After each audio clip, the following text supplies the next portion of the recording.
Hi guys, sorry for anyone watching on Facebook. I was having some, if anyone is watching, I had some technical issues with YouTube. It said, I can't remember exactly what it said, but it wouldn't upload the video. I had to go back and redo everything, which is quite a few steps to go through.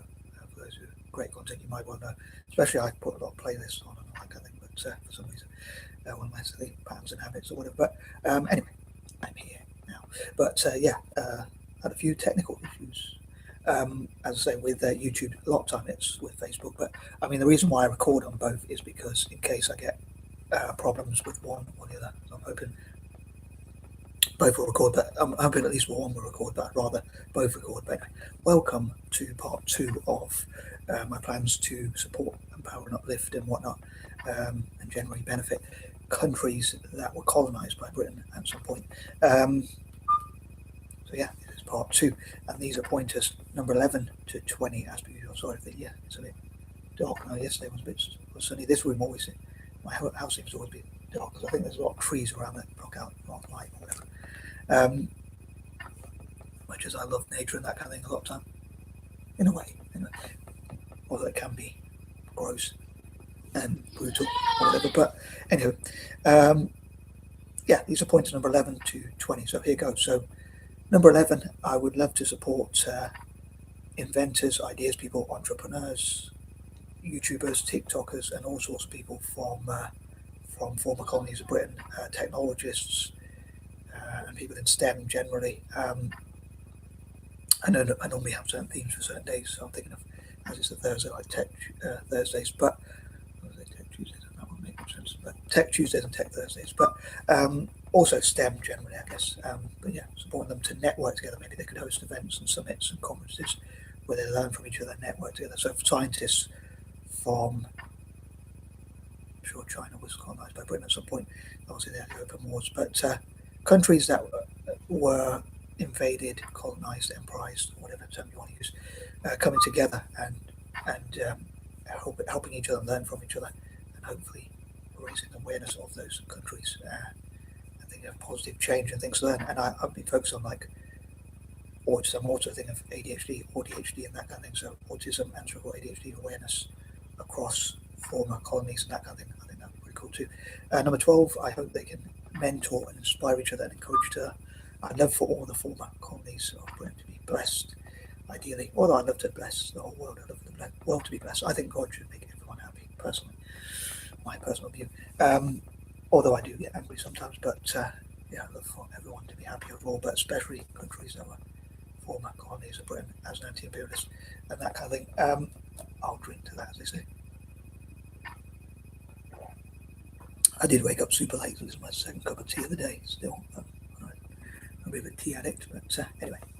I'd love to promote their products on that note, including chai and things like that. Although I shouldn't say this, but I'm not a huge fan of Indian tea, but I do love Indian food. But I would love to still promote it and people to try Indian food, snacks, and that kind of thing. And again, products from not just India, but all the former colonies. People from those former colonies trying each other's foods and drinks and helping each other with imports and exports and all that sort of thing. I suppose, unfortunately, with the situation now with the Strait of Hormuz, how we pronounce it, and that kind of thing, I think it's more important than ever to have allies and supporters in your corner. And I think a lot of India, like I'd love to see India honouring and acknowledging its allies, which hopefully will encourage more people to become, more nations to become allies of India. I know Russia obviously is. Anyway. Moving on, number 13, what are the troubles that they face? Number 14, how can they troubleshoot? How can they tackle those problems? In other words, going back to my alliteration thing of the words that begin with T, but more generally, I love them to have networks which support each other in finance, how they can support each other to make more money, import, export, like this, same sort of thing, I guess. Support each other to make video games, online games, and basically, as I invent things, create things, making great things, and things like that. Support like Make in India, but also, as I say, all the former colonies of Britain, like supporting their tourism industry, supporting their imports, exports, trade, all that kind of stuff, and look at how they can solve problems together. So for instance, I talk about STEM, like scientists from Africa, Asia, and basically former colonies of Britain, as I say, could network together to say what could they learn from each other and how can they tackle problems together. Well, that's like global warming, climate change, illnesses, diseases, natural disasters, or whatever it might be. How can they either prevent those things or at least limit the damage of those things? Number 15, again, I think it's important to have allies. I hope they can support the ambitions of their citizens in all the former colonised countries in Britain. Apparently, it was about a quarter of the world's countries, and I wonder what population it would be if you put all the former colonised countries within countries colonised by Britain together. It'd be interesting to know. I mean, India alone has about 1.4 billion people, apparently, approximately. I think China is part of that. I mean, that's another 1.3 billion or whatever, supposedly. I don't know who counts that. Apparently, the whistleblower said there's only about 800 million. I mean, only still a huge number, but not quite as much as they say. But officially, I think China has 1.3 billion. So those two countries on their own could be about between 2 to 2.7 billion or whatever. But yeah, all those countries, I mean, African countries, they have about 1 billion people. So yeah, all those people trading together. Like people talk about China having, if you trade with China, you have potentially about over 1 billion customers. India even more now, you could say. Unfortunately, not all of them have money to buy the goods, but even so, even if you take 10% of that figure, so yeah, it would be about probably at least a quarter of the world's population, or probably more. Well, I imagine it'd be a lot more than that. In fact, I know Asia has about roughly, let's say, 60% of the world's population, so there's a huge amount of potential customers. But if they trade with each other, that gives them a massive trading block, is the point I suppose I'm trying to make. And also, they could encourage investors, sponsors, traders, and whatnot to invest in them. I'd love for people to visit their ancestral homelands, people of Indian or Pakistani or Sri Lankan or Bangladeshi or Chinese or whatever descent, to visit their homelands. Also, I'd love for South Africa, before I move on to point number 16, I'd love for South Africa to host events like for POC, people of colour, since they went through apartheid, POC, like myself, and from all around the world, to go to South Africa and see what we could do to benefit them, to sort of make up for apartheid and fight racism and hate together, fight Britishism together, politically and financially and that kind of thing. I'd love for South Africa, for instance, specifically, to have more investment and funding. As money was taken out of the country because of apartheid, I'd love for there to be a reverse sort of thing where they now have money pumped in to sort of make up for that history, to support black entrepreneurs and entrepreneurs of colour in South Africa. Number 16, I'd love for them to have think tanks, committees, think tanks and whatnot. Again, I'm thinking words of committee, but just generally as well. I'm trying to think of things more generally, not just in committee because it's Thursday.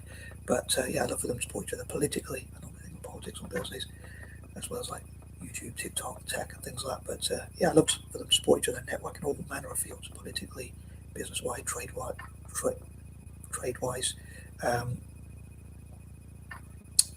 think tank-wise, sharing ideas, sharing knowledge with each other, and generally supporting each other. And may they be blessed, I'll say.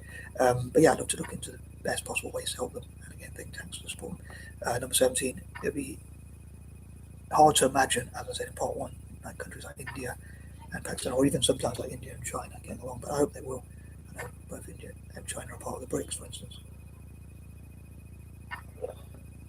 So I hope they can find ways to be friends and support each other and be allies with each other. Again, all the former colonies each year, maybe one. If not, I'd love for it to start this year, maybe in August, my birth month. I'm hoping to find a way to put my ideas into action, but maybe from August, sometime in August, preferably August the 1st, I think would be pretty cool to start it off. But yeah, so maybe for this year in August, maybe South Africa could host events for, or this year it could be India, and they could host events to bring all the former Commonwealth countries, all the former colonised countries generally, any country that was invaded by Britain, to go to India. Maybe even Britain itself could be invited for some of the events, and some of the events could be just for countries, as I say, it could be two versions for those who were colonised as well, so they can invite other former colonies of Britain to India, and then next year it could be South Africa in August, and then the year after it could be China, and then Pakistan and the other countries that were colonised, as I say, by Britain. It'll be hard to see, I'd say, India, China, Pakistan, and the rest of Asia, and the rest of the, well, however many countries were colonised again, and African countries. actually working together in each other's interests to a mutual benefit. I'd love to see it. I'll print that, as I say. Number 18, and saying positive things about each other, like I said in part 1. Number 19, support each other in tech, all areas of tech, AI, app development, software development, programming, coding, online video games, websites, creating web development together, and things like that, and all sorts of things. And number 20, also in STEM generally. And I guess, come to think of it, I would love for this to be part of something I call M.K.S enterprises, named after my initials. So for countries that, so this would be part of that, like this idea, and my other ideas would be part of M.K.S enterprises, which would hopefully mainly, possibly other things, amongst other things, but mainly, if not solely, be there to support entrepreneurship across former colonies and developing nations, to help them to network together and help their people to become entrepreneurial, to gain the funding and support and teaching and training, mentorship and that kind of thing, and do whatever it is to help them in to become business-wise, entrepreneurial and that kind of thing. And on that note, I think that covers everything for now. And peace and love. I am out.